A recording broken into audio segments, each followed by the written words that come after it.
कि वो मानव का शरीर प्रकृति से तो रहता है पर प्रवृत्ति से नहीं हो पाता, उसमें राक्षसी प्रवृत्ति आ जाती है। प्रकृति और प्रवृत्ति ये दोनों अलग अलग है। प्रकृति और प्रवृत्ति में अंतर है।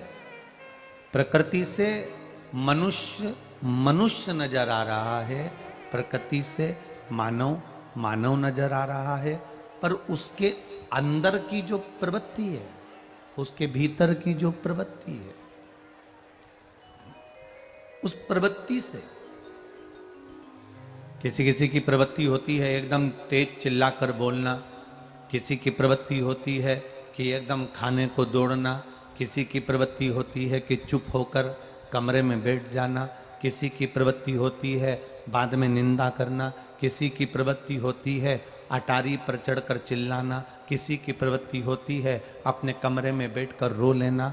तो प्रकृति से तो तुम मनुष्य हो, प्रकृति से तो तुम मानव हो, पर प्रवृत्ति, हम अगर जरा जरा सी बात में चिल्लाकर दौड़ रहे हैं, हम जरा जरा सी बात में खाने को दौड़ रहे हैं, तो ये हमारी शेर जैसी प्रवृत्ति है, श्वान जैसी प्रवृत्ति। हम चुपचाप होकर अगर अपने कमरे में जाकर बैठ रहे हैं तो ये हमारी चूहे जैसी प्रवृत्ति है। प्रकृति से मनुष्य हो सकता है, प्रकृति से मानव हो सकता है, पर प्रवृत्ति से हम कुछ और बन जाते हैं। कभी कभी हमारे को क्रोध, कभी कभी हमारे को अपशब्द कोई कहता है, गुस्सा आता है, आड़ा टेढ़ा कह जाता है, तो हमारी प्रवृत्ति बदल जाती है। परशु महापुराण की कथा कहती है,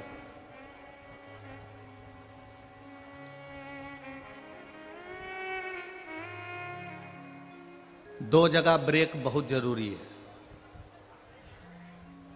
कितनी जगह? जम के बोलो जरा। दो जगह ब्रेक बहुत जरूरी है। एक गाड़ी में ब्रेक जरूरी है और एक वाणी में ब्रेक जरूरी है।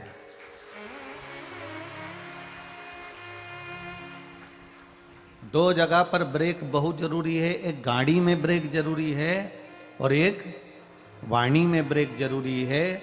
गाड़ी में ब्रेक नहीं होगा तो एक्सीडेंट हो जाएगा और नुकसान तुम्हारा भी होगा और सामने वाले का भी होगा। वाणी में अगर ब्रेक नहीं होगा तो नुकसान हो जाएगा, तुम्हारा भी होगा और सामने वाले का भी होगा। इसलिए गाड़ी में भी ब्रेक हो और वाणी में भी ब्रेक हो, बहुत जरूरी है।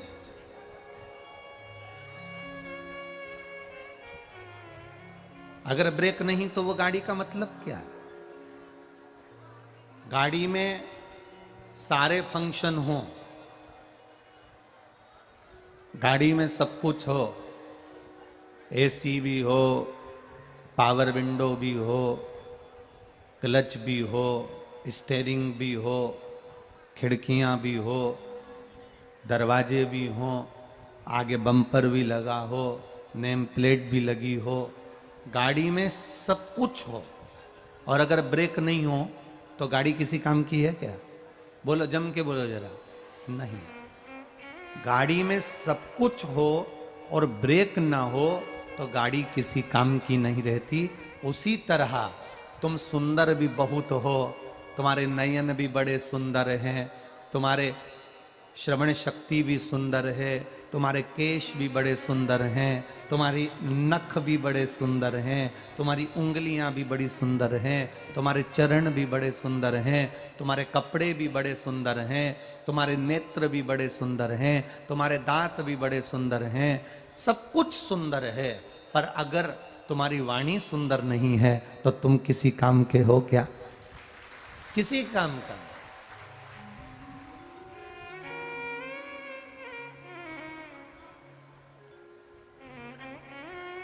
सफर कब अच्छा है? जब हम सफर अच्छा हो। सफर कब तक अच्छा लगता है? जब हम सफर अच्छा हो। खेतान जी, यहां लोग बड़ी दूर दूर से कथा सुनने के लिए, केवल इंडिया के नहीं, नेपाल के भी पूरे ना जाने कौन कौन से प्रदेश से यहाँ आए हुए। इनको ये लोग 7 दिन पंडाल में रहते हैं। आपने धर्मशाला करी, बहुत सारी धर्मशालाएं आपने करी, होटलें भी करी, पर उन धर्मशालाओं में ये लोग नहीं सोए, ये धर्मशाला में नहीं गए, ये पंडाल में ही सोते हैं। भूमि पर दरी बिछा लेते हैं, कम्बल ओढ़ लेते हैं, सो लेते हैं। कोई आता है भोजन देता है, पा लेते हैं, नहीं मिला तो भी शिव नाम लेकर भगवत स्मरण में डूबे रहते हैं।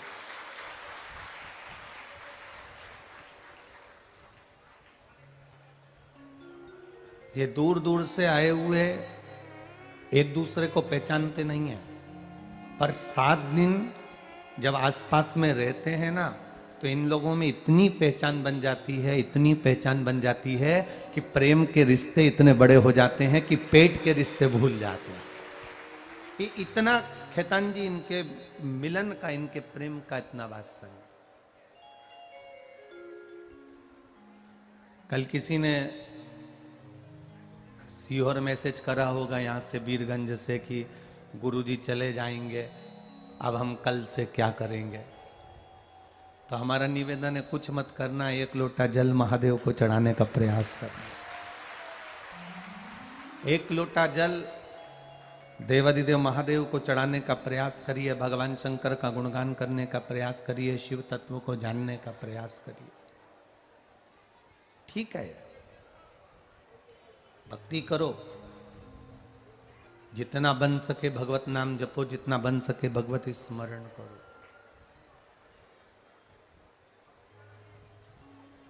सफर तब अच्छा है जब हम सफर अच्छा हो।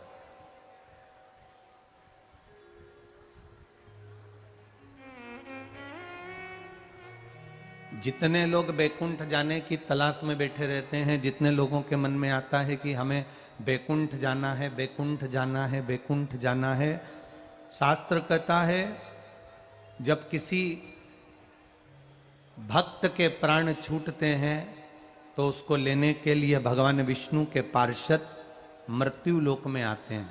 सुनिए ना कथा, किसी भक्त के, संत के, साधु के, सन्यासी के, तपस्वी के, साधक के, उपासक के, भजन करने वाले के, भगवान की भक्ति करने वाले के प्राण छूटते हैं तो भगवान विष्णु रथ भेजते हैं, पार्षद भेजते हैं, उनके दूत भेजते हैं और वो उनको बैकुंठ लेकर जाते हैं।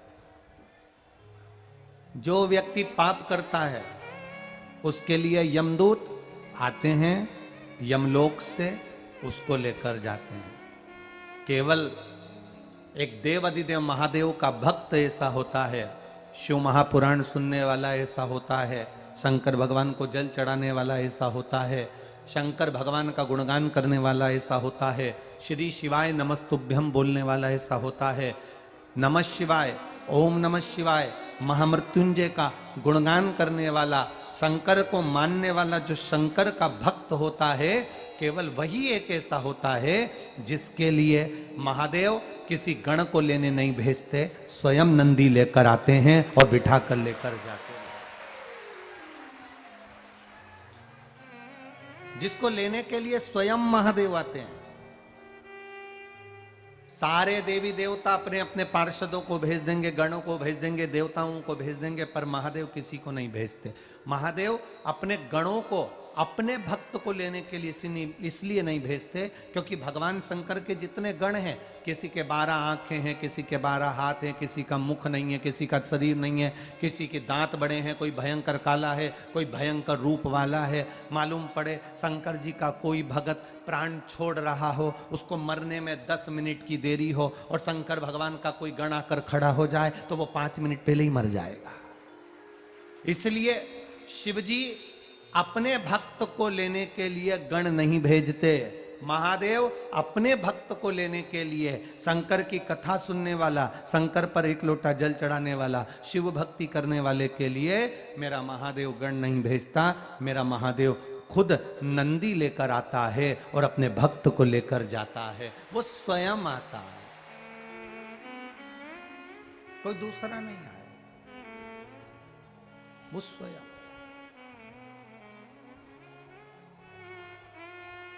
वो स्वयं पहुंचता है, वो स्वयं आता है और स्वयं आकर अपने भक्त को स्वयं लेकर जाता है। दुख काटने के लिए, दुख काटने के लिए मेरा महादेव किसी को नहीं भेजता, खुद आता है। मेरे भक्त को दुख आया, मेरे भक्त को तकलीफ आई तो उसका दुख मैं काटूंगा, उसको तकलीफ में मिटाऊंगा। उसका एक नाम है महामृत्युंजय। क्या नाम है? महामृत्युंजय।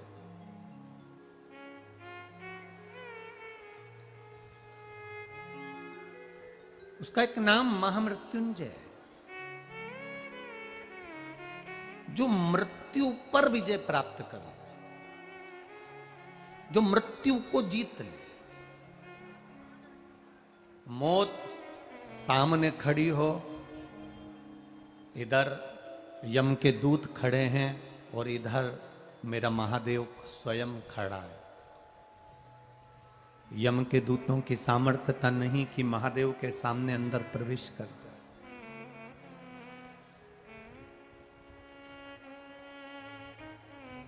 कल कथा सुन रहे थे गजासुर की।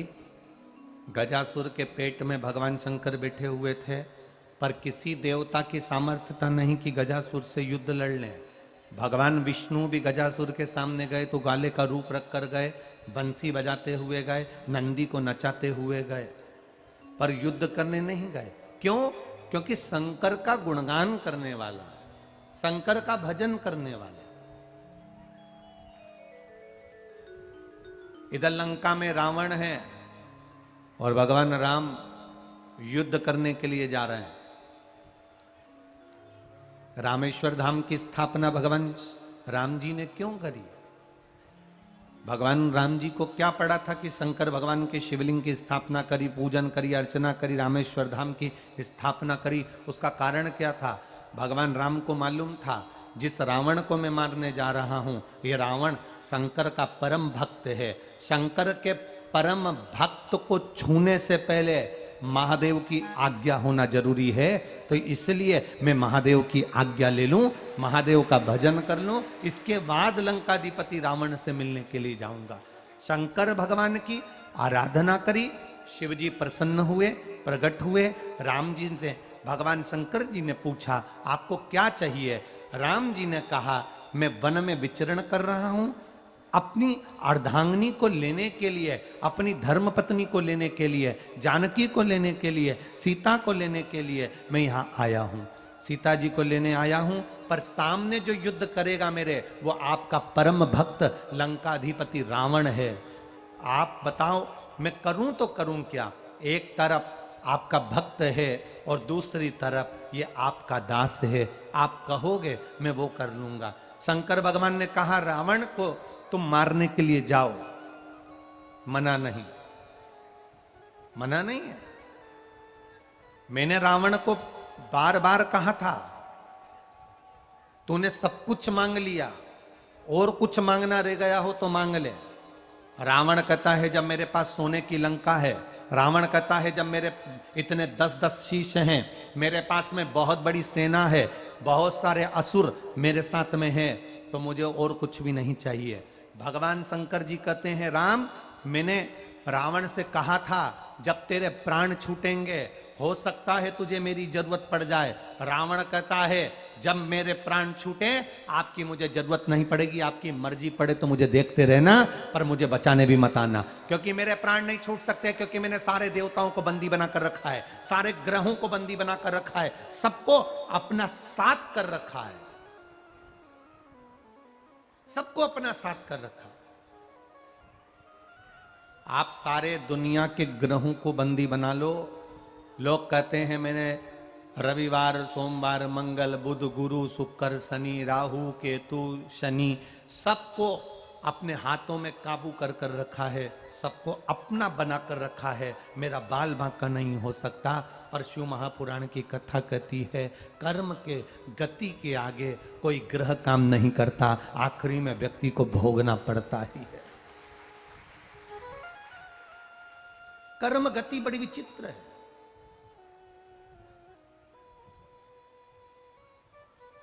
मत बुरे कर्म कर बंदे वरना पछताएगा, भगवान की आंखों से तू बच नहीं पाएगा, तू बच नहीं पाएगा।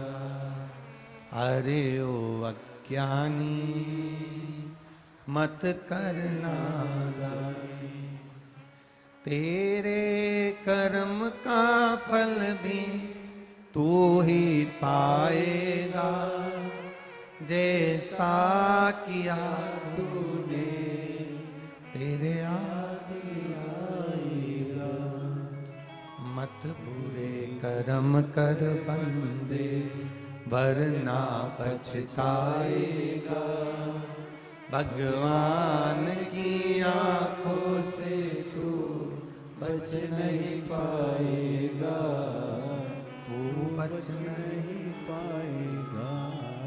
कर्म गति बड़ी विचित्र है। इस कर्म गति के आगे सब ठीक है, सब ठीक है। जाओ, मैंने रावण से कहा था तुझे कुछ चाहिए हो तो बोल, रावण ने मना कर दिया। जब रावण ने मना कर दिया तो फिर जरूरत क्या, जाइए। जो गलत करे उसके साथ में गलत होता ही है, जो अच्छा करे उसके साथ अच्छा होता ही है। जाओ। रावण के पास में धन, वैभव, सत्ता इतनी हो गई थी, रावण के पास में धन, वैभव, सत्ता इतनी हो गई थी, इतनी धन, इतना वैभव, इतनी सत्ता रावण के पास हो गई थी कि रावण की वाणी बिगड़ गई थी। वाणी में ब्रेक नहीं था। दो जगह पर ब्रेक की जरूरत होती है, गाड़ी में और वाणी में।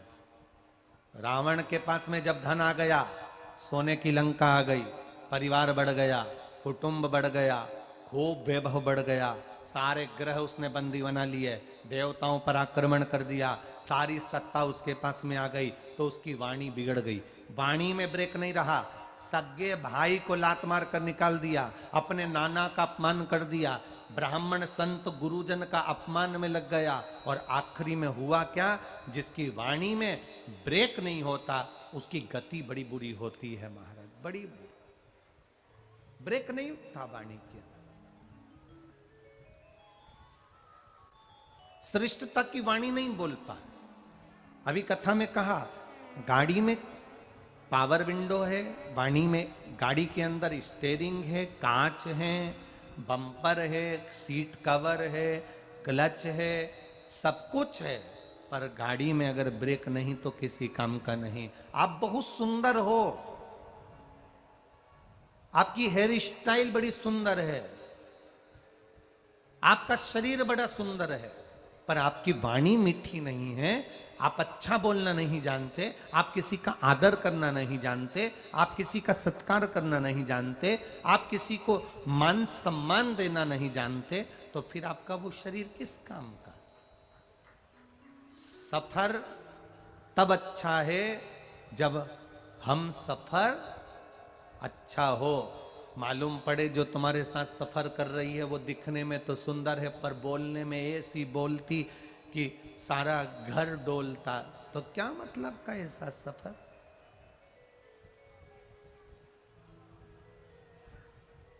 एक पत्नी चिल्लाकर अपने पति को बोल दी, तुम में अकल नहीं है, तुम तो जानवर हो।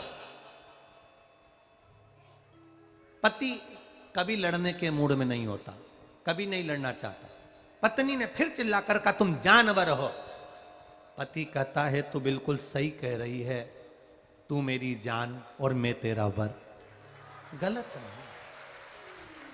उसमें गलत है क्या?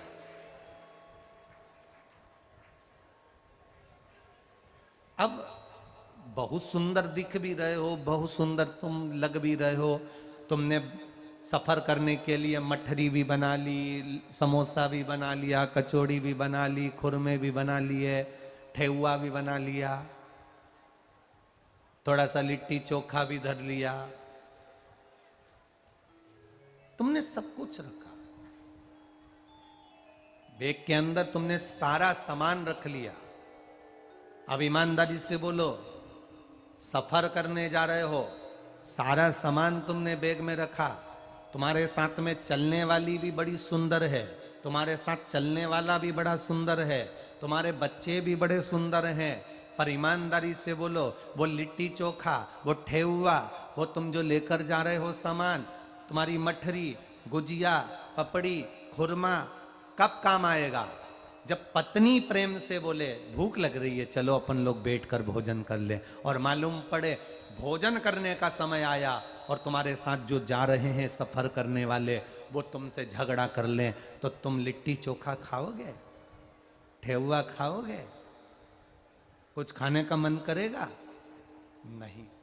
साथ में जो जा रहा था उसने इतना विवाद कर दिया, इतना विवाद कर दिया कि मन खाने में नहीं लगा, पूरा सफर बिगड़ गया। फिर मन में सोच रहे हो इससे तो नी आती,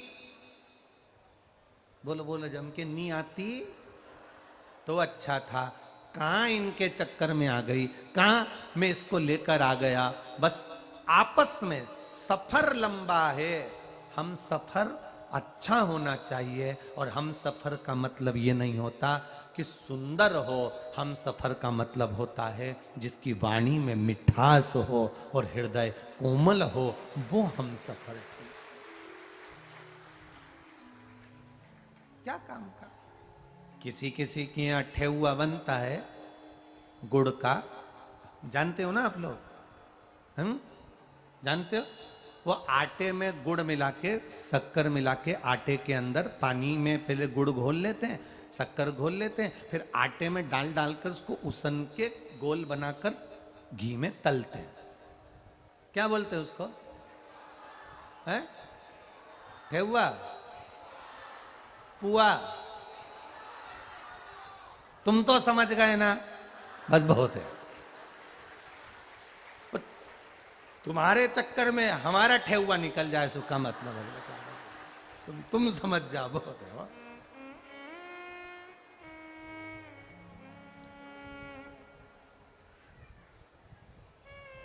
अब तुम बोलो कुछ, हम सुने कुछ।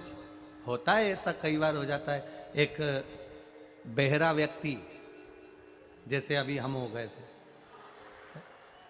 एक बहरा व्यक्ति, कुछ सुनाई नहीं दे, उसने अपने लड़के से कहा, मेरा दोस्त हॉस्पिटल में बीमार पड़ा है, एक बार मिला ला, अंतिम सांसें चल रही है, ले चल। लड़का बोला, तुम्हें सुनाई तो देता ही नहीं है। तो कहने लगे, क्या हुआ, देख लूंगा, जो बोलेगा मैं उसके होठ से पहचान जाऊंगा, उत्तर दे दूंगा। तुम्हें सुनाई तो देता ही नहीं है। पिताजी ने छोरे से कहा, ले चल, मैं तेरे हाथ जोड़ूं, मेरा पहचान वाला है, बहुत परिचित, पुराना है, रिश्तेदार है, ले चल। चलो, गाड़ी में बिठा कर ले गए। अब बुजुर्ग व्यक्ति, इसको मालूम है कि प्रश्न कैसे करना चाहिए और उसका उत्तर वो क्या देगा, तो उसके उत्तर में अपने को क्या बोलना चाहिए, भले नहीं सुनाई दे अपन तो बोल देंगे। अब ये बहरा व्यक्ति गया, वहां जाकर इसने पूछा, कैसे हो? अब जो बहरा होता है ना, उसको लगता सभी बहरे हैं। अब जो पलंग पर पड़ा था हॉस्पिटल में, ये चिल्ला कर बोला, कैसे हो?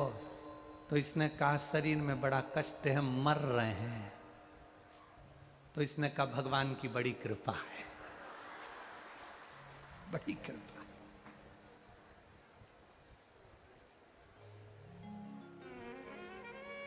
अब इसने पूछ लिया, कौन से डॉक्टर का इलाज चल रहा है?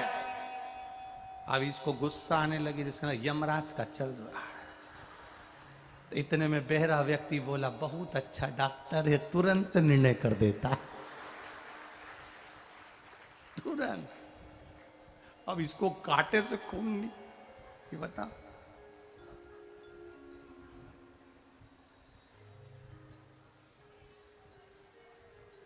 कौन सी दवाई दी है खाने के लिए? तो इसने कह दिया भाटा दिया है। इतने में ये बोला, सुबह शाम खाते रहो, खाते।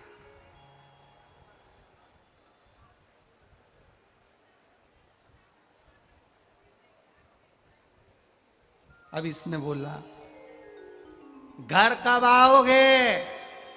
तो इसने कहा घर के आएंगे तो शमशान जाएंगे। तो इसने कहा भगवान तुम्हारे मन की अभिलाषा पूरी करे, तुम्हें जल्दी। अब बेहरा तो बता, अब जैसे तुम्हारे ठेहुए के चक्कर में कथा है, क्या करो उस ठेहुए का? जब सफर कर रहे हो और हम सफर ठीक ना हो तो ठेहुआ किसी काम का नहीं होता, लिट्टी चोखा किसी काम का नहीं होता। तुम्हारा वो खैतान जी का बेटे ने बताया था ना, मौसा जी नहीं, हाँ मो वो किसी काम का नहीं होता। तो क्या करे उसका?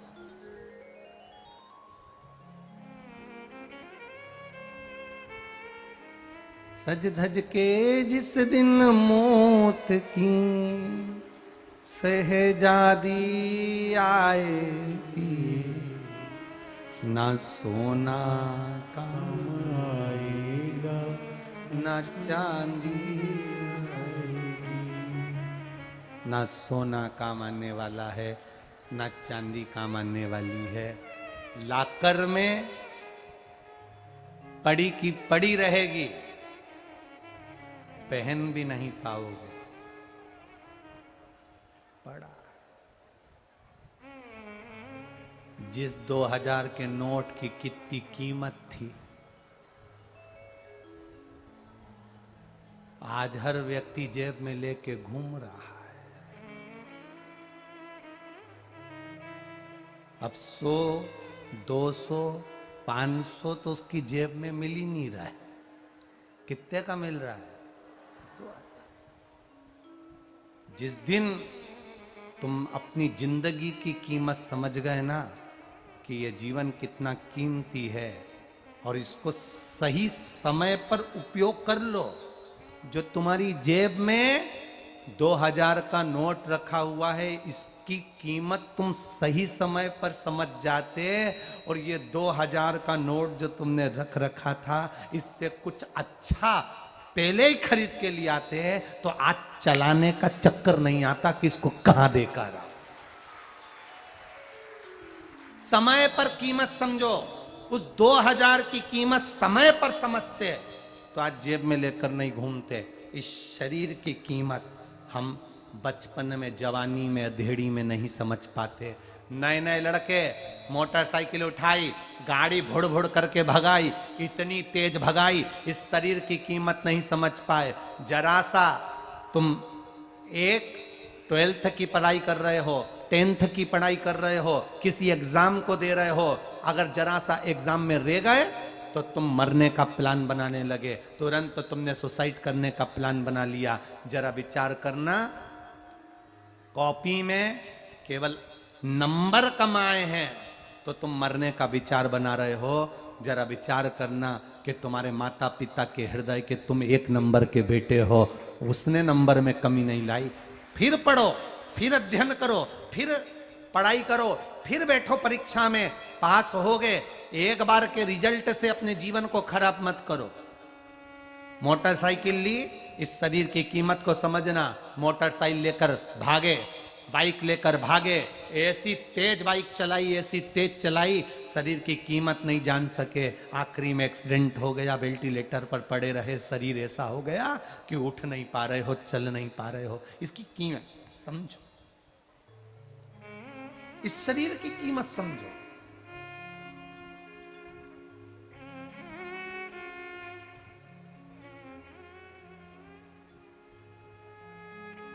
जिस दिन शरीर की कीमत समझ गए, उस दिन जीवन का सबसे बड़ा मोल तत्व आप जान जाओगे और भगवान की भक्ति में डूब जाओगे। भगवान के भजन में क्यों नहीं डूबे? क्योंकि शरीर की कीमत नहीं जान रहे।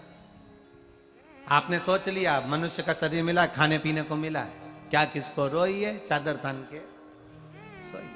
अलमस्त शरीर मिला है, खाओ पियो सो।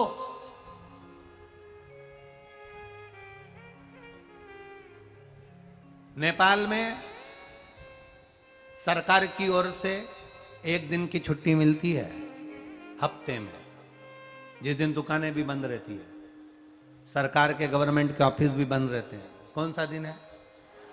शनिवार। इंडिया में, भारत में एक दिन की छुट्टी मिलती है जिस दिन सरकारी कामकाज बंद रहते हैं, दुकानें बंद रहती है। कौन सा दिन है? रविवार।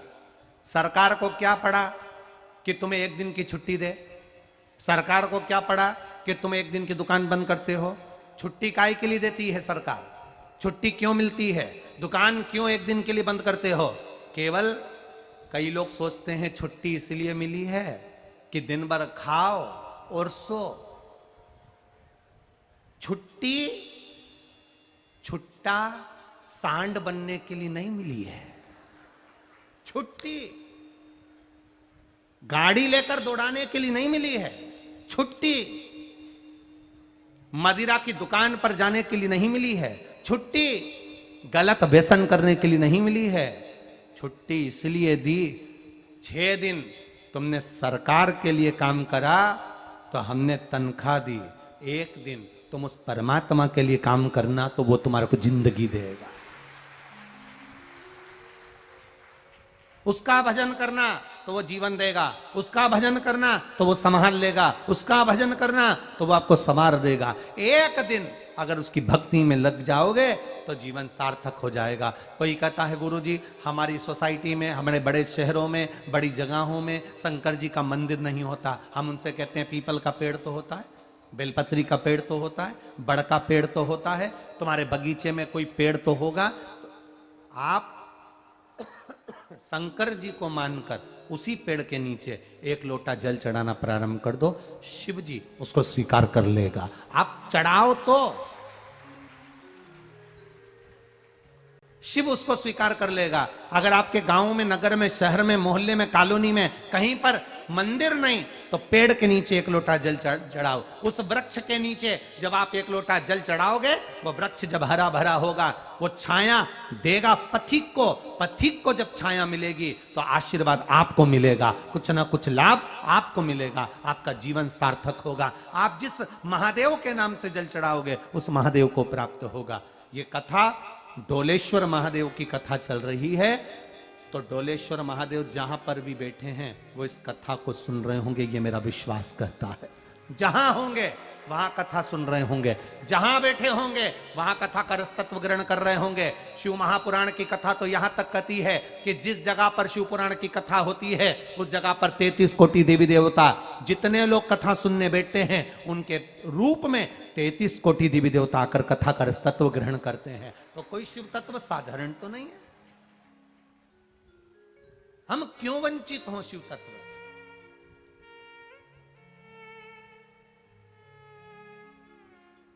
अरे भजन भोले बाबा का करते रहोगे तो संसार सागर से तरते रहोगे।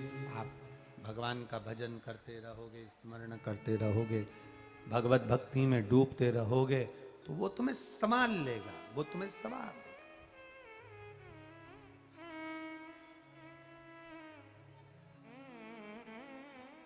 गाड़ी में ब्रेक नहीं तो गाड़ी बेकार। जिस मंदिर में भगवान नहीं वो मंदिर जिस भोजन में नमक नहीं, अरे बोलो जम के, भोजन बेकार। और अस्पताल में, हॉस्पिटल में सब कुछ है, वेंटिलेटर, आईसीयू का रूम, कंप्यूटर, सिस्टर, दवाई, इंजेक्शन, एसी, हॉस्पिटल में सब कुछ है। जिस हॉस्पिटल में डॉक्टर नहीं वो हॉस्पिटल बेकार। गाड़ी में ब्रेक नहीं तो गाड़ी बेकार है, हॉस्पिटल में डॉक्टर नहीं तो हॉस्पिटल बेकार है, मंदिर में भगवान नहीं तो मंदिर बेकार है। भोजन में, थाली में नमक नहीं, सब्जी में, रोटी में, चावल में, दाल में नमक नहीं तो भोजन बेकार है। उसी तरह इस शरीर के माध्यम से भगवान का भजन नहीं तो ये शरीर बेकार है, इसका कोई तत्व नहीं, शरीर की कोई मूलता नहीं। नमक बिना भोजन बुरा, बेकार। डॉक्टर बिना हॉस्पिटल, ब्रेक बिना गाड़ी बेकार, और भजन बिना, बोलो बोलो जम के, शरीर बेकार। शरीर की मूलता शिव तत्व है।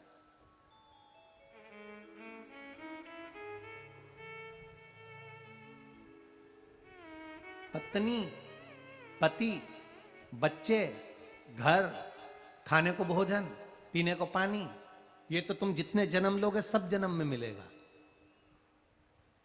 कुत्ता बन के पैदा हो गए तो भी मिलेगी धर्म पत्नी, बच्चे भी मिलेंगे, घर भी मिलेगा, खाने को अन्न भी मिलेगा, पानी भी मिलेगा। मेंढक बनकर जन्म लिए तो भी मिलेगी, पत्ते बच्चे भी होंगे, रहने को भोजन पानी सब मिलेगा।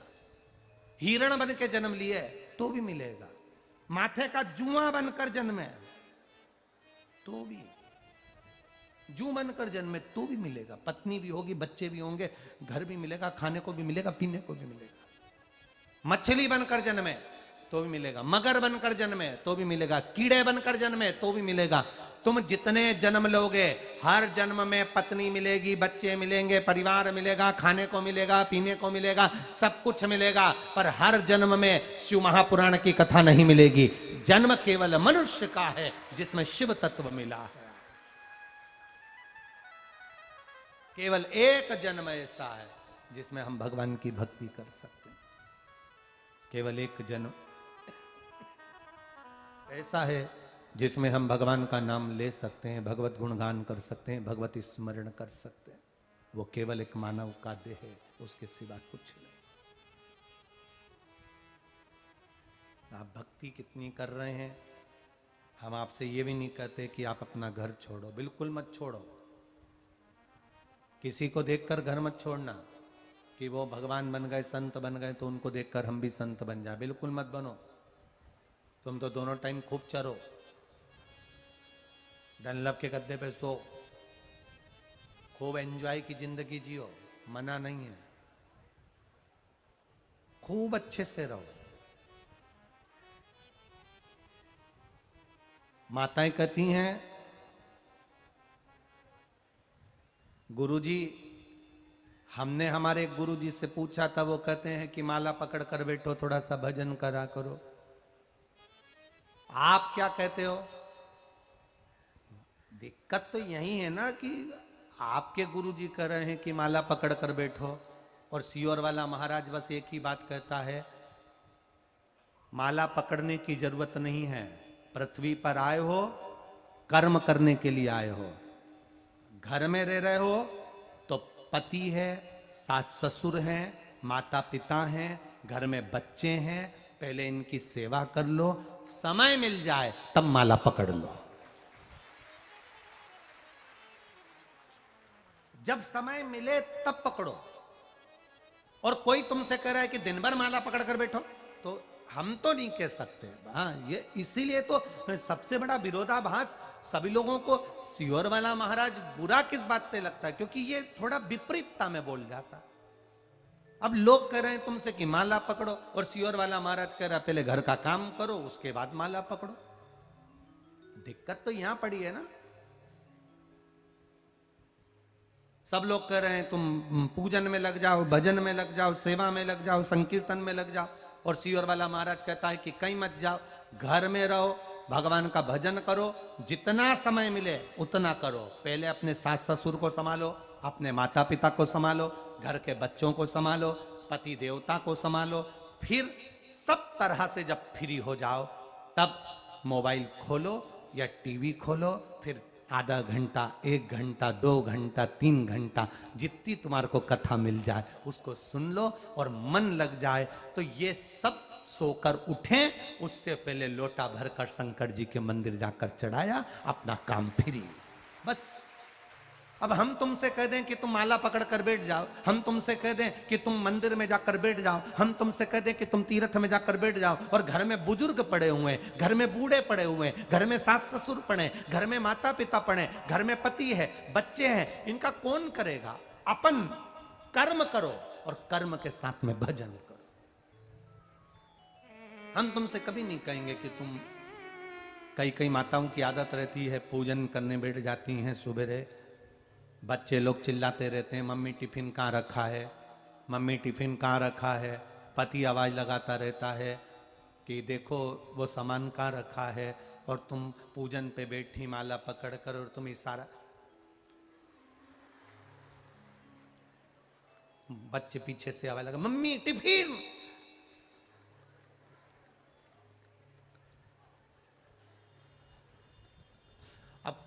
माला की स्पीड बढ़ेगी कि नहीं बढ़ेगी? बोलो, जम के बोलो जरा। अब तुम्हारा मन माला में लगा है, ईमानदारी से बोलना रे, लगा है माला में। अब बच्चा करे टिफिन,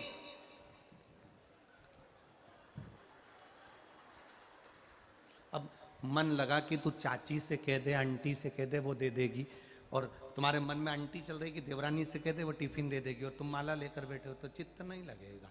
पहले पूरे काम से निवृत्त तो हो जाओ, पूरे काम से, या फिर कोई उठा ही नहीं उससे पहले तुम मंदिर हो जाओ, काम चालू हो उससे पहले तुम शिव को एक लोटा जल चढ़ा जाओ, या फिर फ्री हो जाओ, तब शिव के गुणगान गाओ, राम नाम, कृष्ण नाम, शिव नाम।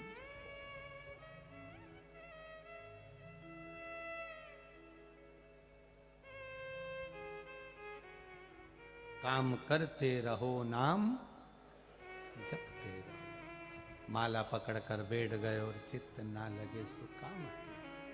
कई लोगों की आदत रहती है, हनुमान चालीसा का पाठ कर रहे हैं, पत्नी ने कह दिया पति से हनुमान चालीसा का पाठ कर दिया जाया करो, हनुमान चालीसा पढ़कर जाया करो, तो वो बाथरूम में गया, पहला डब्बा पानी का डाला, तब से चालू करा श्री गुरु चरण सरोज रज बोधीन तन जान पवन कुमार बल अष्ट सिद्धि नवनीति दाता जान के राम चंद्र और राम को बाबा जन को देवी राम का करो जय चंद्र।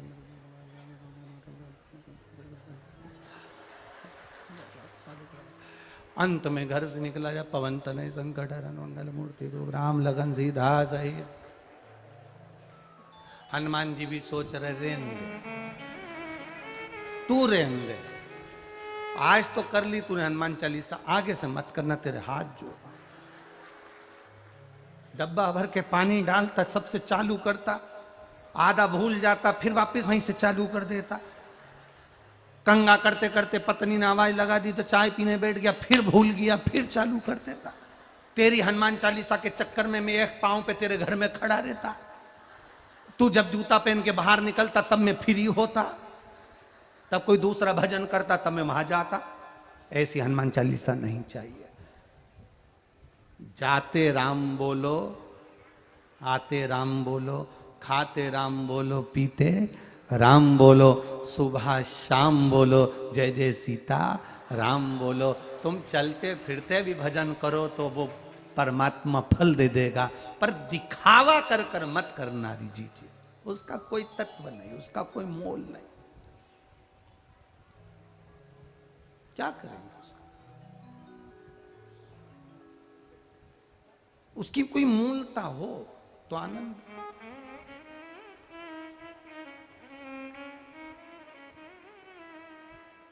परिवार वाले चिढ़ रहे हैं, कह रहे हैं क्या करा जाए, परंतु वो इष्टता नहीं, इष्टता नहीं। शिव तत्व को जानो।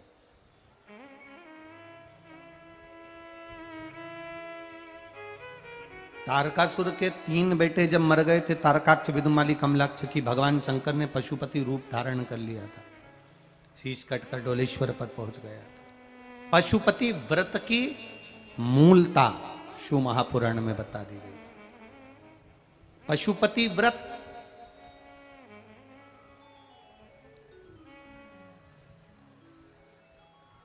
पांच सोमवार का ये व्रत होता है।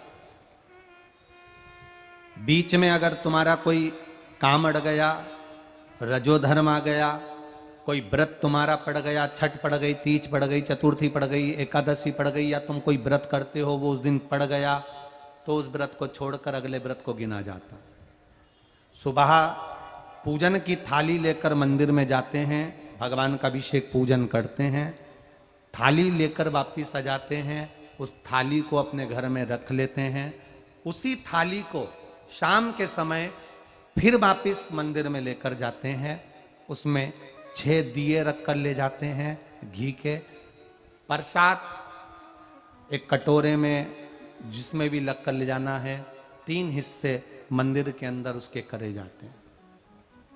दियों को मंदिर में जमीन पर नीचे रखा जाता है, 6 दियों को। प्रसाद के 3 हिस्से कर दिए जाते हैं, शिव जी की पूजन कर दी जाती है। पूजन कर कर प्रसाद के 2 हिस्से मंदिर में रख दिए जाते हैं, जो कागज ले गए, 2 नहीं ले गए, पात्र ले गए, उसमें 2 हिस्से वहीं छोड़ दिए जाते हैं। 1 हिस्सा थाली में रख लिया जाता है। 5 दिए जो जलाए हैं वो वहीं रखे रहने दो। 1 दिया जमीन पर से वापिस उठा लो, जिसको जलाया नहीं है उसको थाली में रख लो। शंकर भगवान से प्रार्थना करो, बाबा आज मेरा पहला पशुपति व्रत है, भोलेनाथ आप स्वीकार करना। मेरे मन की कामना ये है बाबा, जिसके कारण मैंने ये व्रत किया है।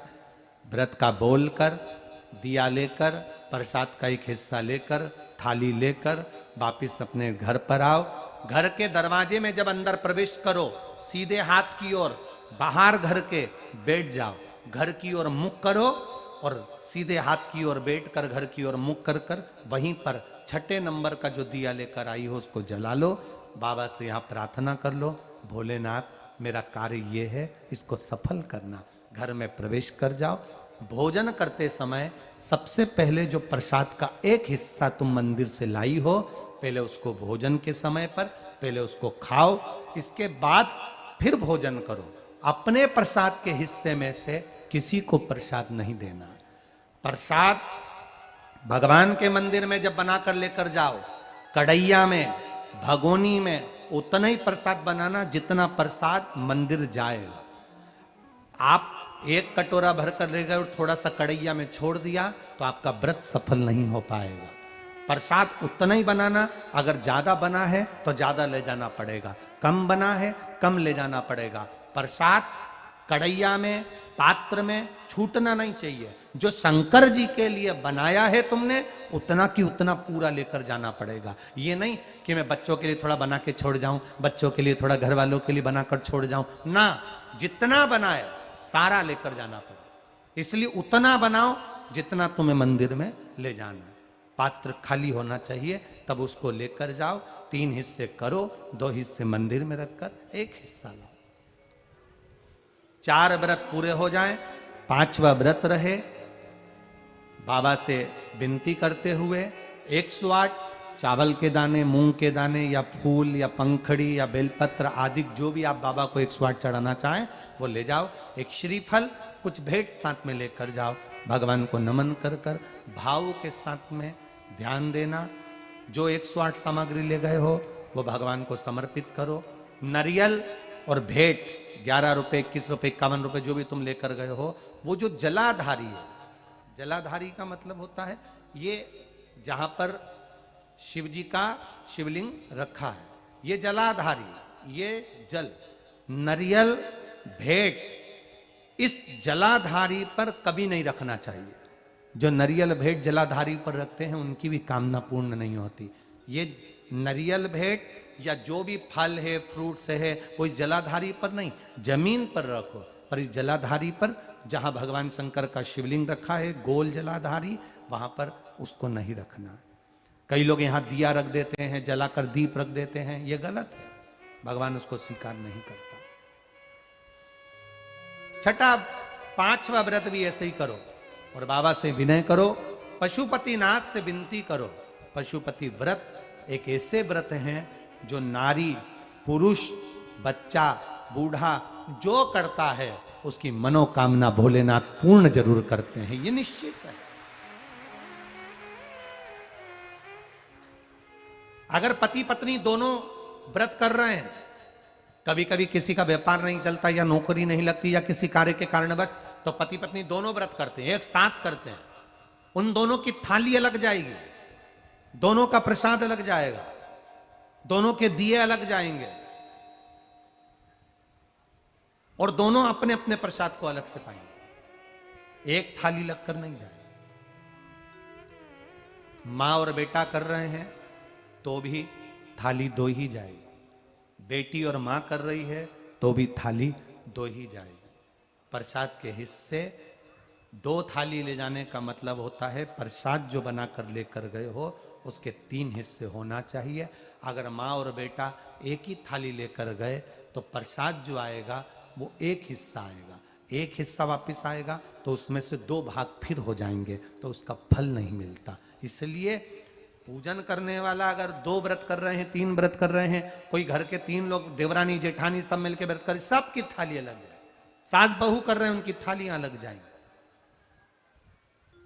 पशुपति व्रत है, जिस कामना से हम करते हैं बाबा उसको स्वीकार करता है। और भारत के नहीं, देश विदेश में रहने, मेरा विश्वास कहता है नेपाल के भी कई लोगों ने इस व्रत को करा होगा, ये विश्वास मेरा कहता है। देश विदेश में रहने वाले प्रत्येक सनातनी भाई बहन इस व्रत को करते हैं और मनवांछित फल मेरा भोलेनाथ पशुपतिनाथ प्रदान करता ही करता है।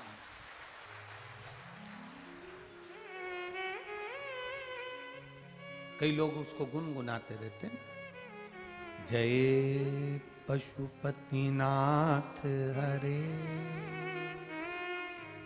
स्वामी जय पशुपतिनाथ हरे, भक्त जनों के संकट, दास जनों के संकट क्षण में दूर करे, जय पशुपतिनाथ हरे, जो ध्यावे फल पावे, कष्ट मिटे तन का,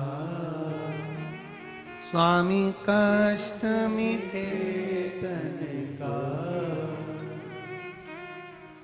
भगवान पशुपतिनाथ का स्मरण करना।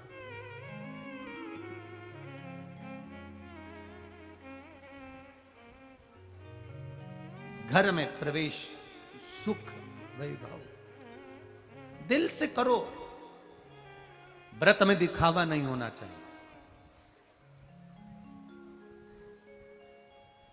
जिस मंदिर में पहला व्रत करोगे उसी मंदिर में 5 व्रत करना है। मायके चले गए हो, सोमवार का दिन पड़ गया, तुम्हारा व्रत था, उस व्रत को मानना नहीं जाएगा। मायके गए हो तो मायके में आराम से खाओ पियो मौज करो, अपनी जिंदगी आनंद में जियो।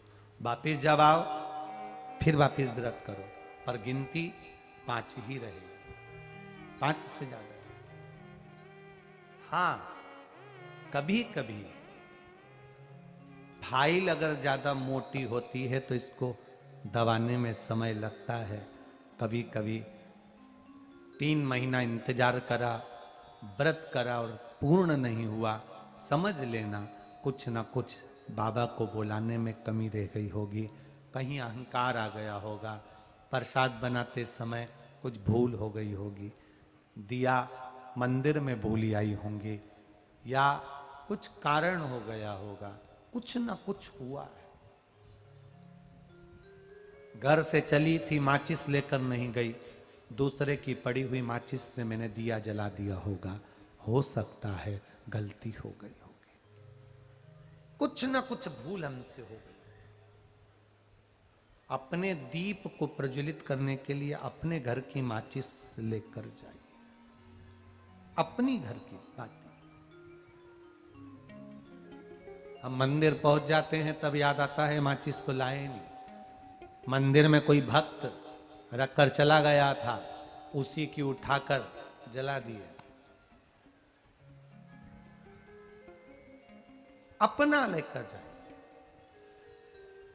शिव महापुराण की कथा यहां तक कहती है, मंदिर में जल चढ़ाने जाओ तो अपने घर से जल लेकर जाओ।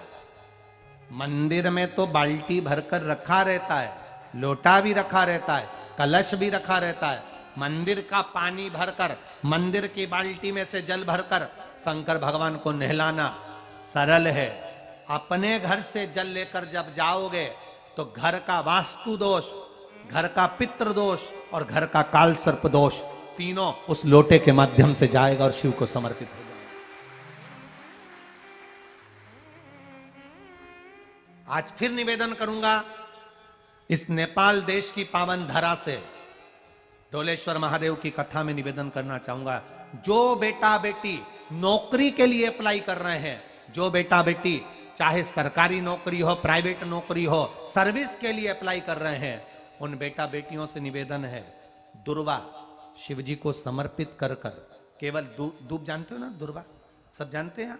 दुबा जो माला पिनाई थी उसमें बहुत सारी लगी थी, पढ़ी है यहां, बताना जरा।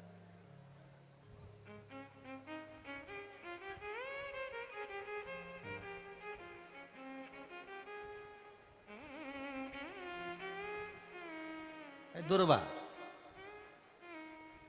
जो बेटा बेटी सर्विस के लिए अप्लाई कर रहे हैं, तुम मेहनत करो, पढ़ाई करो, खूब पढ़ो, खूब तैयारी करो, अच्छे से तैयारी करो। जितनी मेहनत तुमने पूर्व में करी उससे दुगनी मेहनत तुम करो उस नौकरी को पाने के लिए। और साथ में जब एग्जाम के लिए जाओ, कहीं इंटरव्यू देने के लिए जाओ, दुर्वा शिव जी को, इस दुर्वा का जो डंडी का मुख है ये अशोक सुंदरी वाली जगह, फिर समझ लीजिए जैसे ये शिवलिंग, ये गोल जलाधारी, यहां से पानी नीचे गिरता है, बीच में अशोक सुंदरी का स्थान होता है। तो ये जो दुर्वा हम चढ़ाएंगे तो इसका डंडी का मुख शिवलिंग के ऊपर चढ़ाएंगे तो ये शिवलिंग पर डंडी की जो भाग है वो अशोक सुंदरी की ओर हो गया और ये भाग इस ओर हो गया। शिव जी को समर्पित कर कर पहले दुर्वा चढ़ाएंगे, उसके बाद में देवादिदेव महादेव को एक लोटा जल जो तुम घर से लेकर गए हो वो समर्पित करो। 3 महीना लगातार अपनी पढ़ाई की मेहनत करो, अपने इंटरव्यू की मेहनत करो और खूब अच्छा पढ़कर साथ में एक लोटा जल और दुर्वा, शिव जी को भले 10 दुर्वा की जगह केवल 1 दुर्वा चढ़ाओ, चढ़ाकर जल चढ़ाना, 3 महीने तक लगातार बाबा से प्रार्थना करना। विश्वास कहता है अगला पत्र तुम्हारा व्यासपीठ पर होगा, नौकरी मिलेगी, निश्चित है। आप करो मेहनत, कर्म करने में पीछे मत हटना, पढ़ने में पीछे मत हटना, विद्या अध्ययन करने में पीछे मत हटना, अच्छी एजुकेशन पाने में पीछे मत हटना। पहले मेहनत अपनी करो।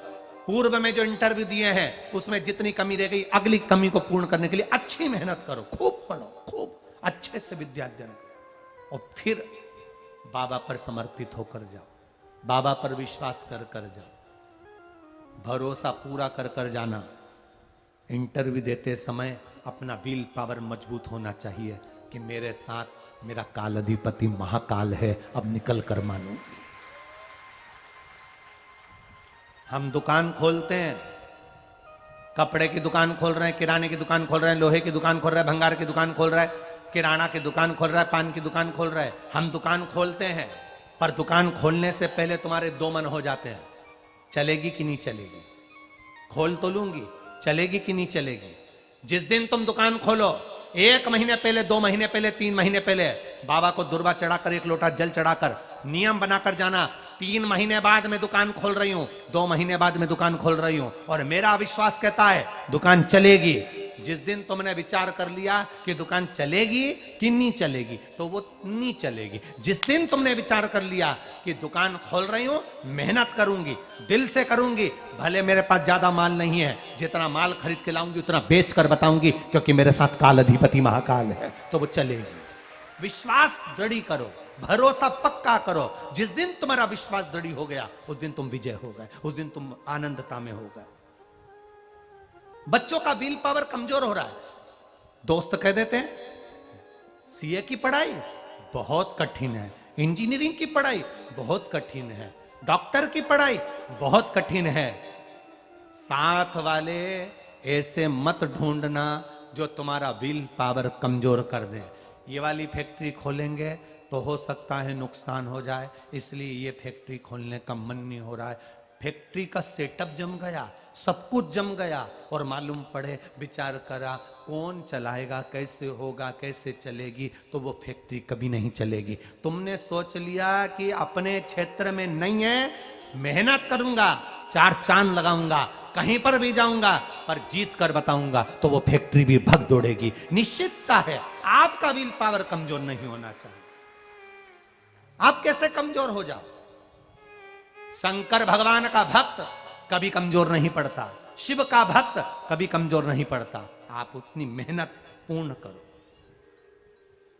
जिसके घर में 20 साल संतान नहीं हुई, जिसके घर में 10 साल संतान नहीं हुई, जिसके घर में 17 साल, 18 साल, 25 साल, 30 साल संतान नहीं हुई, डॉक्टरों ने कह दिया था औलाद नहीं होगी। चाहते तो विल पावर मजबूत हो जाता, कमजोर हो गया, विचार कर लिया संतान नहीं होगी, सब दूर दिखाया संतान नहीं होगी, आखिरी में तुमने विश्वास पक्का कर लिया कि टीवी पर कथा सुनी, शिव पुराण में कहा होगा। जब उसको भगवान ने 17 साल में संतान दी है, तो मुझे तो 4 साल शादी के हुए हैं, 5 साल हुए हैं, मेरा बाबा मेरी झोली भरेगा। विल पावर मजबूत हुआ और बाबा ने औलाद दे दी। तुम विश्वास पक्का करो, दड़ी बनाओ, अपने विश्वास को दड़ी बनाओ। जिस दिन तुम्हारा विश्वास दड़ी हो गया, उस दिन तुम्हें कहीं डोलना नहीं पड़ेगा। शंकर तुम्हारे साथ में कदम से कदम मिलाकर चलेगा। दुकान डालो, चाहे फैक्ट्री डालो, चाहे व्यापार करो, चाहे पढ़ाई करो, दिल से करो, खूब दमदारी से उतरो। उसके बाद में फिर शिव जी पर एक बेल पत्र या एक, जम के बोलो, क्या ये दुर्वा, एक दुर्वा, एक दुर्वा। सबसे पहली दुर्वा, सबसे पहली दुर्वा गणेश जी को, और सबसे पहली दुर्वा शंकर जी को किसने समर्पित करी थी? किसने दी थी? कौन का विल पावर कमजोर हो गया था? कौन का विल पावर कमजोर हो गया था? कौन अपने आप को कमजोर समझने लगा था? कौन था जिसके पास सब कुछ था और उसके बाद भी उसका मन उदास हो गया था? वो था कुबेर, धनपति कुबेर, जिसके पास में सत्ता की कमी नहीं थी, बेबहू की कमी नहीं थी, धन की कमी नहीं थी, संपदा की कमी नहीं थी। वो कुबेर जो एक जगह बैठ जाए तो लोगों का कुबेर का भंडार भर दे। वो कुबेर का जब खजाना कम हुआ, भंडारा कम हुआ, अंत में उसकी आंख से जब आंसू बहा, तब कुबेर एक दुर्वा लेकर महादेव के पास पहुंचा, और महादेव ने एक दुर्वा देकर रिद्धि सिद्धि के हाथ गणेश जी के पास पहुंचाया। कुबेर से कहा, तू अपनी मेहनत कर, तूने दुर्वा दी है, ये दुर्वा तुझे वापिस कुबेर अधिपति बनाकर छोड़ेगी। और छोड़ा। एक दुर्वा में वो बल होता है जो उसके विल पावर को मजबूत कर देती, संपदा को मजबूत कर देती, उसकी सत्ता को मजबूत कर देती, उसके बेबहू को मजबूत कर देती। दुर्वा